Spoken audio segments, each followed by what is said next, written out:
High friends, welcome to my channel Tiwari job study.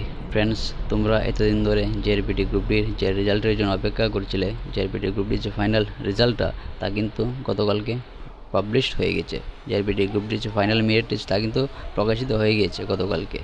তো তোমাদের যাদের যাদের নাম এই লিস্টে এসেছে, যারা যারা সিলেক্ট হয়েছো, তাদের সকলকে আমাদের চ্যানেলের তরফ থেকে জানাই অসংখ্য অভিনন্দন, কংগ্রেচুলেশন।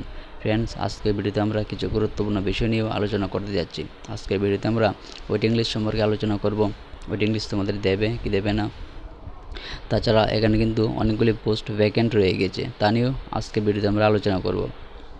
তাছাড়া আরেকটি গুরুত্বপূর্ণ বিষয় যেটা হচ্ছে কাট অফটা নিয়েও কিছু গুরুত্বপূর্ণ বিষয় রয়েছে, তা নিয়েও আমরা আলোচনা করতে যাচ্ছি। তোমরা ভিডিওটি শুরু থেকে শেষ পর্যন্ত দেখো, আমরা এক এক করে প্রত্যেকটি বিষয় নিয়ে আলোচনা করব।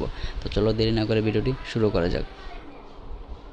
ফ্রেন্ডস, দেখো জেআরপিটি গ্রুপ ডির যে ইউআর ক্যাটাগরির হাইয়েস্ট মার্কটা সেটা কিন্তু 80.438 গিয়েছে, এবং ইউআর ক্যাটাগরির যে লোয়েস্ট মার্ক সেটা কিন্তু গিয়েছে, দেখো 61.899 61.899। এটা কিন্তু লোয়েস্ট গিয়েছে ইউআর ক্যাটাগরি।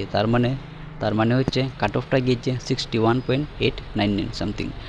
তো আমরা গত ভিডিওতে বলেছিলাম যে জেআরপিটি গ্রুপ ডির যে ইউআর ক্যাটাগরির কাট অফটা সেটা 59 থেকে 63 এর মধ্যে থাকবে। তো আমাদের কথাটা একদম অ্যাকুরেট হয়েছে, একদম সঠিক হয়েছে। তো এর মধ্যে কাট অফটা কিন্তু রয়েছে ইউআর ক্যাটাগরির। আমরা বলেছিলাম যে 63 এর উপরে কাট অফ কখনোই যাবে না, এবং তাই হয়েছে। 63 এর উপরে যায়নি, বরং 63 এর নিচেই রয়েছে কাট অফটা। এবং একইভাবে আমরা এসসি এসটির কাট অফটা প্রেডিক্ট করেছিলাম, সেটাও কিন্তু 99% সঠিক হয়েছে। এখন দেখো ফ্রেন্ড, এসসি ক্যাটাগরির যে কাট অফটা সেটা গিয়েছে 56.262। তো আমরা আমাদের ভিডিওতেও বলেছিলাম যে এসসির ক্যাটাগরির যে কাট অফটা সেটা 55 থেকে 58 এর মধ্যে থাকবে। তো দেখো একই হয়েছে, আমাদের কথাটাই সঠিক হয়েছে। তো এর মধ্যে কিন্তু এসসির কাট অফটা রয়েছে 56। তো আমরা বলেছিলাম যে 57-এর উপরে কাট অফ কখনোই যাবে না এসসি ক্যাটাগরি। তো এটাই হয়েছে, 56 রয়েছে কিন্তু কাট অফটা। তো একইভাবে আমরা এসটিরটাও কিন্তু প্রেডিক্ট করেছিলাম। এসটির ক্ষেত্রে আমরা বলেছিলাম যে 50 থেকে 54-এর মধ্যে থাকবে কাট অফটা। তারপরও হয়নি, উল্টো নিচে নেমেছে। 50 থেকেও আরও কম হয়েছে, তার কিন্তু উপরে যায়নি, 50 থেকেও আরও কম গেছে, 49 পয়েন্ট সামথিং গিয়েছে এসটির কাট অফটা। তো সেটাও কিন্তু 99% মিলেছে, অ্যাকুরেট হয়েছে। তো দেখো এখন যে পিএইচ ক্যান্ডিডেটদের যে কাট অফটা সেটাও আমরা প্রেডিক্ট করেছিলাম, সেটাও কিন্তু অনেকাংশে মিলে গিয়েছে। দেখো পিএইচদের যে কাট অফটা, ইউআর পিএইচের কাট অফ গিয়েছে 34.319, এবং এসটি পিএইচের কাট অফ গিয়েছে 33.7102। আর এসসি ক্যাটাগরির যে পিএইচ ক্যান্ডিডেটদের কাট অফটা গিয়েছে সেটা হচ্ছে 30.834।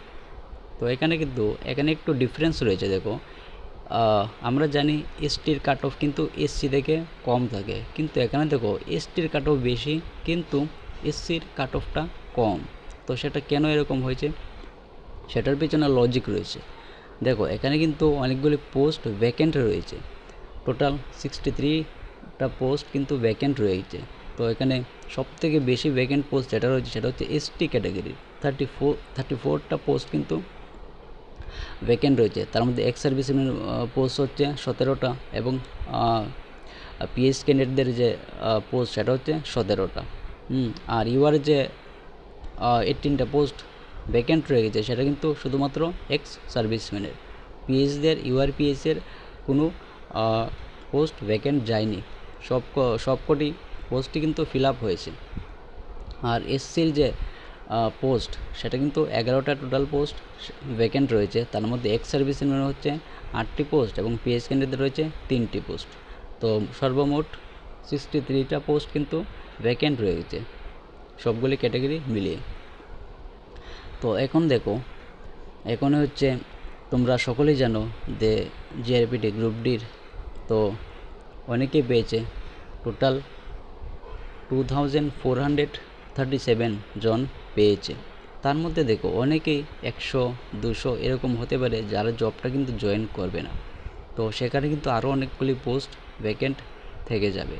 তো তার জন্য দরকার ছিল একটা ওয়েটিং লিস্ট পাবলিশ করার, কিন্তু সেটা কিন্তু পাবলিশ করা হয়নি। তো এখন তোমরা যারা যারা সিলেক্ট হওনি, তোমাদের যাদের যাদের মার্কটা এই কাট অফের আশেপাশে রয়েছে, তোমরা অবশ্যই ওয়েটিং লিস্টের জন্য একটা আবেদন করতে পারো। যদি তোমাদের কথাটা মঞ্জুর করা হয়, যদি ওয়েটিং লিস্ট যদি একটা দেওয়া হয়, তাহলে তোমরা কিন্তু অনেক উপকৃত হবে। তার জন্য তোমাদের আবেদন করতে হবে, তবেই তারা কিন্তু ওয়েটিং লিস্ট দেবে। তোমরা যদি আবেদন না করো তাহলে কিন্তু ওয়েটিং লিস্ট পাবলিশ করা হবে না। তো অনেকগুলি পোস্ট কিন্তু ভ্যাকেন্টই থেকে যাবে। সো ফ্রেন্ডস, আবারও একবার যারা যারা সিলেক্ট হয়েছো তাদেরকে সকলকে অভিনন্দন জানাই, কংগ্রেচুলেশন জানাই। তো তোমাদের যে পরবর্তী স্টেপ কী হবে তা আমরা আগে অন্যান্য ভিডিওর মাধ্যমে তোমাদেরকে জানিয়ে দেব। তোমরা আমাদের সাথেই থাকবে, আমাদের চ্যানেলের সাথে থাকো। তোমরা যারা যারা চ্যানেল নতুন এসেছো, তোমরা চ্যানেলটি অবশ্যই সাবস্ক্রাইব করে দিও এবং ভিডিওটি লাইক করে দিও। সবাইকে ধন্যবাদ, থ্যাংক ইউ।